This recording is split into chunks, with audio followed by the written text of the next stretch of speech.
আসসালামু আলাইকুম, welcome back to my channel. দর্শকবৃন্দ, আমি পাটিসাপটার ভিতরে খিসা তৈরি করছি। দর্শকবৃন্দ, আমি এই খিসাটা পুরাটাই দুধ দিয়ে করব। আমি এর ভিতরে সুজি, বিস্কিটের গুঁড়া, চাউলের গুঁড়া এইসব কোনো কিছুই ব্যবহার করব না।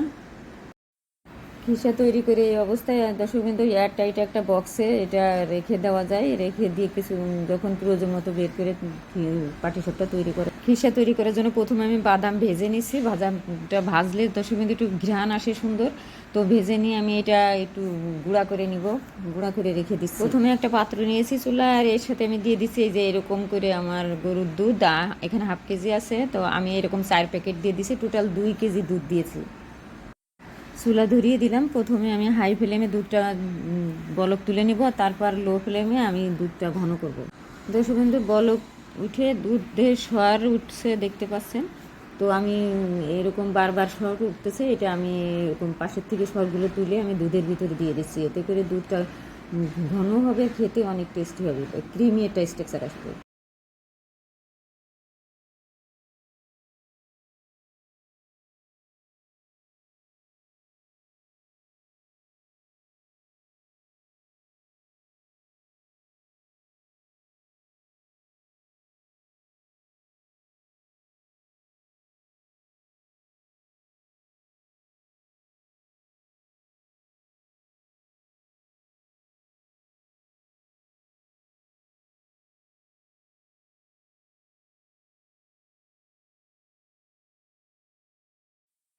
দুধ জাল করতে করতে দর্শক কিন্তু দেখতে পাচ্ছেন যে কালার চেঞ্জ হয়ে হলুদ হয়ে গিয়েছে আর ঘন হয়ে গিয়েছে। এখন আমি গুঁড়া দুধ দিয়ে দেবো। 3 টেবিল চামচ গুঁড়া দুধ দেওয়ার জন্য আমি কিছুটা দুধ আগের থেকে তুলে রেখেছিলাম, আর এই দুধটা কিছুটা ঠান্ডা করে নিয়েছি।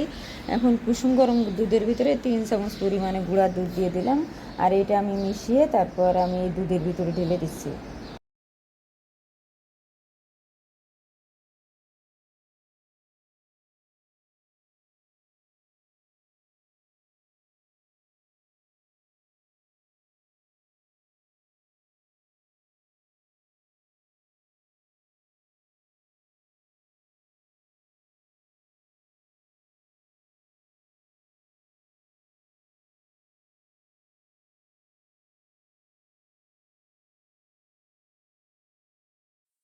কিছুক্ষণ নেড়ে এখন আমি দিয়ে দিচ্ছি দর্শকবৃন্দ 1 মুঠো পোলার চাউল পানিতে ভিজিয়ে রেখে সেটা পানি ছেঁকে পাটায় বেটে নিয়েছি।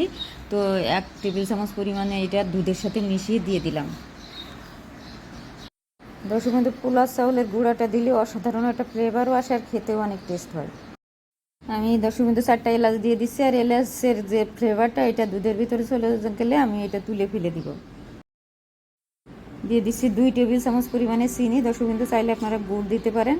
আমি মিষ্টি একটু কম পছন্দ করি, তাই 2 টেবিল চামচ দিলাম। আর যেহেতু গুঁড়া দুধ দেওয়া আছে এখানে মিষ্টি আছে, আর দুধেও ঘন হয়ে গিয়েছে দুধটা, এটারও কিছুটা মিষ্টি আছে।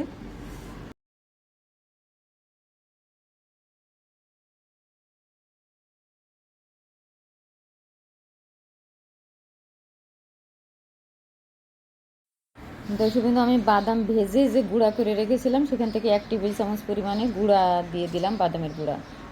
এতে করে ভাজা বাদামের একটা অসাধারণ ফ্লেভারও আসবে, আর এই খিসাটা খেতে অত্যন্ত সুস্বাদু হবে।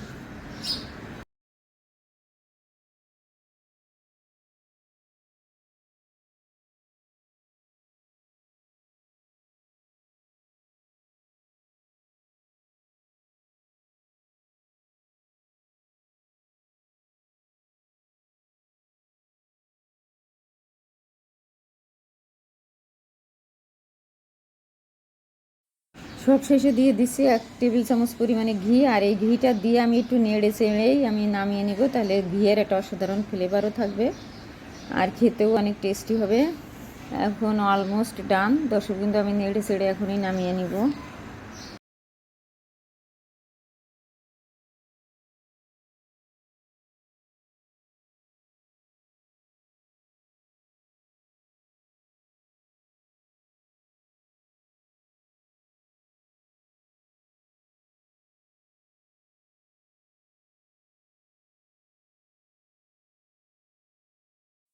আমার রেসিপি ভালো লাগলে প্লিজ আপনারা আমার চ্যানেল সাবস্ক্রাইব করে বেল আইকনটা প্রেস করে আমার চ্যানেলের পাশেই থাকবেন প্লিজ।